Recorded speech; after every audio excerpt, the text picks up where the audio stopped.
মেরাজ এই রাত্রে আল্লাহ রসুল সাল্লাল্লাহু আলাইহি সাল্লামে ছিলেন উম্মে হানির ঘরে। উম্মে হানি রাসূলুল্লাহর চাচাতো বোন এবং ঐতিহাসিকগণ বলেছেন রাসূলুল্লাহর স্ত্রী।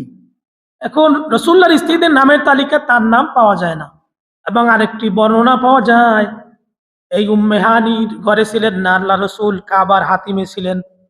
কোন কোন ঐতিহাসিকগণ বলেছেন যে দিন রাত্রে মেরাজ হবে, ওই দিন রাত্রে আল্লাহ রসুল সাল্লাল্লাহু আলাইহি সাল্লাম কাবার হাতিমে বসা ছিলেন। আল্লাহ তাআলা জিব্রাইলকে একটি বোরাক নিয়ে, বোরাক হলো খচ্চরের চেয়ে বড়, গাধার চেয়ে একটি ছোট একটি বাহন। এটার নাম বোরাক কেন দেওয়া হলো? বোরাক হলো দ্রুত গতি সম্পন্ন যানবাহন, এটাকে বলা হয় বোরাক। এটার গতি এত দ্রুত, আপনি আলোর গতি কি জানেন? 1 সেকেন্ডে আলো চলে 1,76,000 মাইল। 1 সেকেন্ডে আলো এত দূর যেতে পারে। এই আলো এবং এই বিদ্যুতের গতি থেকে অধিক গতি সম্পন্ন আল্লাহ তাআলা এই বাহনটি পাঠালেন। এই অধিক গতি বাহনটির নাম দেওয়া হয়েছে বোরাক।